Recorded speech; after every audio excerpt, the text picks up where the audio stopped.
दिवाळी पहाटच्या कार्यक्रमावरून जितेंद्र आव्हाड आणि सुषमा अंधारे यांच्या आरोपाला मीनाक्षी शिंदे यांचे प्रत्युत्तर। ठाण्यात दिवाळी पहाटच्या निमित्ताने गौतमी पाटलीचे नृत्य ठेवण्यात आले आणि दिवाळी पहाट पहिल्यांदाच लावणीने साजरी केली गेली। संस्कृती बदलली आहे, ठाणे स्मार्ट नाही ओव्हर स्मार्ट झाले, अशा शेलक्या शब्दात आमदार जितेंद्र आव्हाड यांनी टीका केली। तर आतापर्यंत दिवाळी पहाट निमित्त आम्ही पंडित बिस्मिल्ला साहेबांची, सनई वादन पंडित भीमसेन जोशी यांची, भक्तिगीते पद्मजा फैणांनी याचा गोड गळा हे सगळं ऐकत होतो। पण ठाण्यात उजाडलेली दिवाळी पहाट बाळासाहेबांनाच काय, अवघ्या महाराष्ट्राला सुद्धा अपेक्षित नसेल, अशी टीका सुषमा अंधारे यांनी केली। तर यापुढे छमछम संस्कृती आणि डान्स बारमधील धुंदीत नाचणाऱ्या ललना ही ठाणे शहराची पुढील ओळख असणार आहे, असेही त्या म्हणाल्या। त्या दोघांच्या या वक्तव्याला उत्तर देण्यासाठी मंगळवारी ठाणे शिवसेना महिला आघाडीच्या मीनाक्षी शिंदे पत्रकार परिषद घेतली। यावेळी त्या म्हणाल्या, कलाकार हा शेवटी एक कलाकार असतो, तो आपली कला सादर करत असतो, त्याचा आपण सन्मानच केला पाहिजे आणि ठाणेकर सुद्धा अशा कलाकारांचा सन्मान करतात। आणि मीनाक्षी शिंदे यांच्या कार्यक्रमाला एवढी गर्दी झाली, यामुळे जितेंद्र आव्हाड यांच्या पोटात दुखायला लागले आहे का? मला असं वाटतं की दिवाळी पहाट जी ठाण्यामध्ये झाली आणि त्यानंतर दोन नेते जे बरळले, त्याच्यासाठी पत्रकार परिषदेचं आयोजन केलेलं आहे। खरं तर आज 14 तारीख आहे आणि बाल दिवस आहे। बाल दिवसाच्या मला असं वाटतं आव्हाड आणि सुषमा अक्कांना माझ्याकडून शुभेच्छा आहे, कारण त्यांच्या बालबुद्धीची कीव करावी तेवढी कमीच आहे। कारण अशा प्रकारे त्यांनी जे ठाणेकरांना संबोधले की ओव्हर स्मार्ट आहेत म्हणून। खरं तर दिवाळी पहाटची व्याख्या काय मला हे कळलं नाही, तरी दिवाळी पहाट अशीच असावी असं कोणी ठरवलंय मला हे पण माहिती नाहीये। खरं तर लोककला जी लोक सादर करतायत त्यांचा सन्मान करणं हा ठाणेकरांची, मला असं वाटतं ठाणेकर नेहमीच करतात। कलाकार आणि कलाकारांचा आदर करणं ही ठाणेकरांची संस्कृती आहे आणि त्या माध्यमातून आपण जो कार्यक्रम घेतला दिवाळी पहाटचा, आणि त्यानंतर मला कालच्या दिवशी कळलं की अशा प्रकारची वक्तव्य करण्यात आलेली आहे। एक तर मला असं वाटतं की आपले गणपती सण असतील किंवा जन्माष्टमी असेल, अशा वेळी आपण प्रत्येक कलाकाराला आपल्या स्टेजवर बोलवून नाचवता, त्यावेळी कुठलाही आक्षेप कोणी घेत नाही।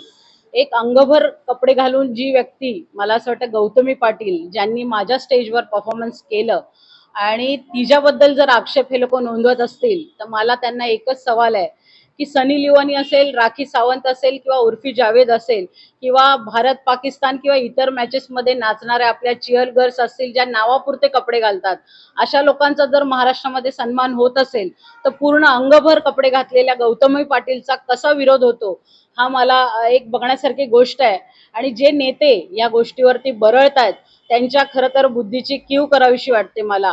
अशा प्रकारे लोकसंस्कृतीची जागर करणाऱ्या महिलेवरती अशा प्रकारे, म्हणजे मला असं वाटतं गरीब घरातून आलेली आणि बाकीची लोक थोडे पैसेवाले आहेत आणि त्याच्यामुळे खरं तर हा सगळा भेदभाव चाललेला आहे। एकीकडे ठाण्यामध्ये अशा प्रकारचा कार्यक्रम होतोय आणि त्यांनी काल परवाच बघितलं असेल की मुंब्र्यामध्ये आम्ही त्यांना पळवून लावलं आणि त्यांनी तिथे 500-500 रुपये देऊन माणसं बोलवली होती। पण मीनाक्षी शिंदेच्या कार्यक्रमाला एवढी अलोट गर्दी बघून खरं तर आव्हाडांच्या पोटात दुखलं असावं आणि म्हणून अशा प्रकारचं वक्तव्य त्यांनी केलेलं आहे आणि त्या कलाकाराचा देखील अपमान आहे। मला असं वाटतं की आतापर्यंत मी जे गौतमी पाटीलचे कार्यक्रम बघितलेले आहे, प्रत्येक कार्यक्रमात ती अंगभर कपडे घालूनच मला दिसलेली आहे आणि मला कुठलीही वावगं वाटलं नाही की तिने माझ्या मंचावरती येणं वावगं नसावं, कारण ठाणेकरांनी एवढा उत्स्फूर्त असा प्रतिसाद दिला होता। कार्यक्रम सकाळी 6ला चालू होणार होता, पण 5:30 वाजल्यापासून महिला पुरुष सगळ्या लोक उभे होते। मला असं वाटतं 65 वर्षाची एक आजी होती, ती 5:30 वाजताच येऊन उभी होती। म्हणजे तिचं क्रेज एवढ्या लोकांमध्ये आहे आणि ते कदाचित मला असं वाटतं आव्हाडांच्या पोटात दुखलं असावं। आणि आपल्या अक्काबाईंचं तर काय सांगावं, कारण अंधारेबाई नेहमीच काहीतरी बरळत असतात आणि त्या हिंदू द्वेष्ट आहेत, हे माझं ठाम मत आहे। कारण त्या एक पात्री नाटक कायम करत असतात, आपल्या हिंदू देवदेवतांना शिव्या घालत असतात आणि अशीच महिला जर आपल्या सणांबद्दल जर बोलते तर मला आश्चर्य वाटतंय। आणि त्यांनी असं म्हटलं त्याच्यामध्ये की बाळासाहेबांना काय वाटलं असेल, जी बाई बाळासाहेबांना थेरडं म्हणून उल्लेख करत होती, तिला आता बाळासाहेबांचं दुःख होतं हे बघूनच एक वेगळं चित्र महाराष्ट्रासमोर उभं राहिलेलं आहे। आणि उद्धव साहेब अशा महिलेला आपल्या बाजूला बसवून घेतात, हेच एक तर शोकांतिक आहे, कारण ज्या महिलेला जी आपल्या शब्दावरतीच ठाम राहिलेली नाही आणि त्या महिलेबद्दल जर आपल्या हिंदू सणांबद्दल ती जर बरळते, अशा महिलेला मला असं वाटतं की माझ्या ह्याच्यात किंमत नाहीये.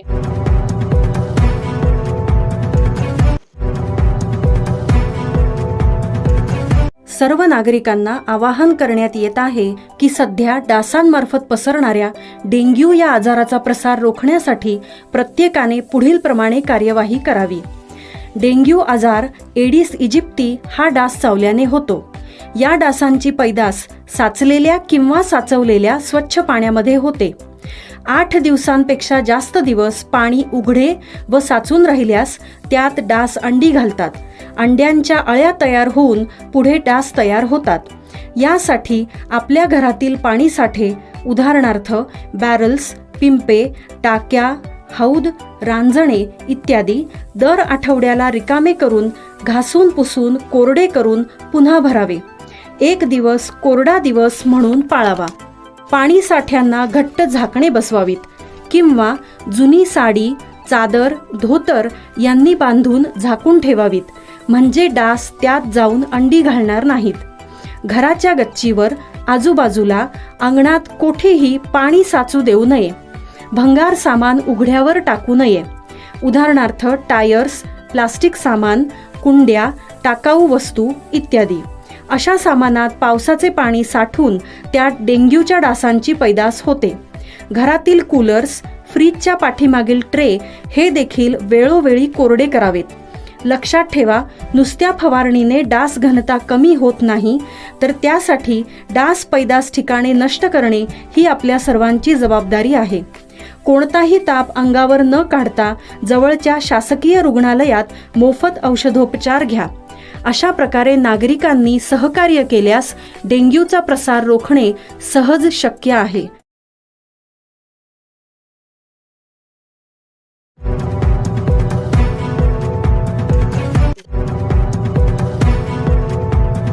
ठाण्यात 67 वाहनांवर 88,000ची कारवाई. प्रदूषण टाळण्यासाठी RTOची मोहीम. मुंबई असो वा ठाणे येथे वाढत्या हवेतील प्रदूषणाबाबत तातडीने उपाययोजना करण्याचे निर्देश न्यायालयाने दिले आहेत. त्यानुसार ठाणे प्रादेशिक परिवहन विभाग RTOला कामाला लागले आहे. त्या विभागाने शहरातील PUC केंद्राची झाडाझडती सुरू केली आहे. 9 दिवसात वाहनांची PUC तपासणी मोहीम हाती घेत 67 वाहनांवर 88,000 रुपयांची दंडात्मक कारवाई करण्यात आली आहे. हवेतील वायू प्रदूषणाची पातळी वाढली आहे, त्यामुळे वाहनातील उत्सर्जित धुरावाटे होणाऱ्या प्रदूषणाला आळा घालण्यासाठी ठाणे प्रादेशिक परिवहन विभाग सतर्कतेचे काम करत आहे. विभागाने वाहनांबरोबर PUC केंद्राची तपासणी मोहीम सुरू केली आहे. उपप्रादेशिक परिवहन अधिकारी जयंत पाटील यांच्या मार्गदर्शनाखाली 1 ते 9 नोव्हेंबरच्या दरम्यान वाहनांच्या PUC तपासणीत 67 वाहनांची PUC नसल्याचे आढळून आले आहे. RTOने या मार्गावर ठेवले लक्ष. शहरातील प्रमुख रस्त्यांवर सकाळी अथवा संध्याकाळच्या वेळेत वाहनांच्या गर्दीतून वाट काढताना वाहनातील धुराचा त्रास प्रकर्षाने जाणवतो. अशा प्रदूषण करणाऱ्या वाहनांवर ठाणे RTOची कडक नजर आहे. गेल्या 9 दिवसांत द्रुतगती मार्ग, घोडबंदर रोड तसेच ठाणे शहरातील प्रमुख रस्त्यांवर विभागाचे वायुवेग पथकाने वाहने आणि PUC केंद्रे लक्ष केली आहेत. केंद्रांचीही तपासणी करून कारवाई केली जात आहे. मराठी चित्रपटसृष्टीचे सुपरस्टार महेश कोठारे यांना गंधार गौरव पुरस्कार प्रदान. सार्वजनिक बांधकाम मंत्री रवींद्र चव्हाण यांच्या हस्ते सन्मान.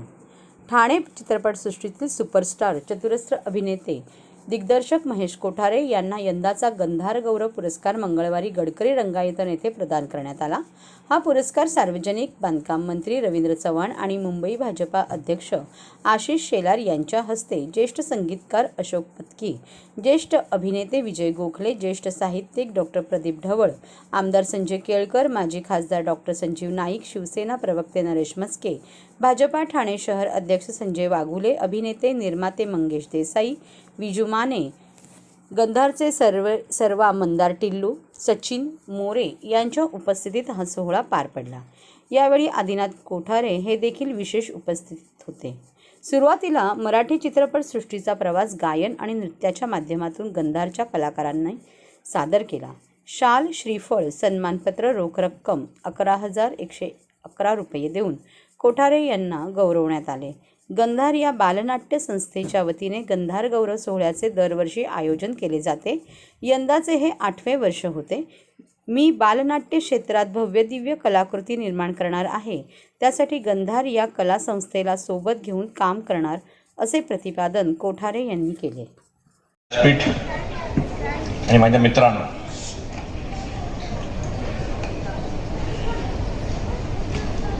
गंधार कला संस्थेचा मी अत्यंत आभारी आहे. आज त्यांनी माझा खरोखर इतका मोठा सन्मान केला. खूप म्हणजे मला म्हणजे शब्दच आता माझ्याकडे राहिले नाहीत त्याचं उत्तर कसं देऊ. पण गंधार ही जी कला संस्था आहे ही खरोखरच एक खूप सुंदर काम करते. बालनाट्य हा जो एक प्रकार आहे तो खरोखरच आज लुप्त होत चाललेला आहे. माझं जे पदार्पण आहे खरं थिएटरमध्ये सुद्धा मी लहान असताना पहिल्यांदा मी स्टेजवरती पाऊल ठेवलं त्याचं श्रेय आहे सुधा करमरकर यांना. सुधा करमरकर त्या काळामध्ये त्यांनी लिटिल थिएटर्स नावाची कंपनी स्थापन केली होती आणि ती खरोखरच बालनाट्य त्यावेळेला सादर करीत होती. त्यांचे मिस्टर करमरकर जे होते, प्रोफेसर करमरकर, ते आमच्या विल्सन कॉलेजचे प्राध्यापक होते आणि ते काहीतरी आविष्कार करायचे, नवीन नवीन प्रयोग करायचे आणि स्टेजवरती त्यांनी चमत्कार करून दाखवले होते. तर असंच काहीतरी करायची माझी सुद्धा इच्छा आहे थिएटरसाठी. आणि माझी अशी इच्छा आहे की ह्या गंधार कला संस्थेबरोबर एक कोलॅबोरेशन करून आपण काहीतरी एकत्र येऊन असं काहीतरी एक भव्य बालनाट्य उभं करूया आणि नक्कीच ते लोकांना आवडेल अशी मला खात्री आहे. मगाशी विजू माने मगाशी उल्लेख केला का मी अशी नावं काढली आणि माझे जे खलनायक आहेत सगळे तकलो हैवान, नंतर तात्या विंचू हे जे नाव आहे हे मला असंच सुचलं. म्हणजे मी असं विचार करत होतो काहीतरी रेड स्कॉर्पियन किंवा पिंक स्पायडर असं काहीतरी नाव असावं. स्कॉर्पियनला मराठीमध्ये विंचू म्हणतात, त्यामुळे मी विंचू पण नुसतं विंचू मजा येत नाही म्हणून तर आमचा एक मेकअप पण होता त्याला मी तात्या म्हणायचो. तेव्हा मी म्हटलं हे चांगलं वाटते तात्या विंचू. पण गंमत अशी झाली का चित्रपट सुपरहिट झाला नंतर आणि मला एक फोन आला अचानक का तुमचं आमच्याशी काय वैर आहे. म्हटलं काय झालं. नाही, आमचं आडनाव विंचू आहे आणि आमच्या आजोबांना आम्ही तात्या म्हणतो. आता पहिल्यांदाच मला असं कळलं का विंचू हे आडनाव असू शकते. ते विजू तू म्हणालात मगाशी का अशी काहीतरी नावं काढली का काय कुठचं जात काय काय कळत नाही. पण हे बघा तर अशी गमती. आणि खरंच मला हा सोहळा तुम्ही मला इथे इतका सन्मान दिलात. माझी इच्छा आहे या संस्थेशी खरंच काहीतरी जुळण्याची आणि आपण हे नक्कीच करूया एकत्र. पुन्हा एकदा मी आपले आभार मानतो. अशी जी रवींद्रजी आपण इथे आलात आणि मला सन्मान केला त्याबद्दल तुमचे पण आभार. टिलूजी विजय गोखले हा माझा आर्टिस्ट आहे. म्हणजे विजू गोखलेंचे वडील, विजय गोखलेंचे वडील जे प्रख्यात लेखक होते ते माझ्या आईवडिलांचं त्यांनी एक नाटक लिहिलं होतं साक्षीदार आणि त्या नाटकाचं सुद्धा वाचन झालं होतं तेव्हा मी तिथे उपस्थित होतो. खूप खूप मजा आली. Thank you very much. Wish all the best. God bless you all. जय हिंद, जय महाराष्ट्र, जय भारत माता, भारत माता की जय. थँक्यू. तेव्हापासून नक्की काय दिलं तर मला असं वाटतं की अनेक कलाकार दिले असतील किंवा अनेक असे प्रमुख व्यक्तिमत्व घडवण्याचं काम जे आहे ते या कला संस्थांमधून झालं. आम्हाला तोही दिवस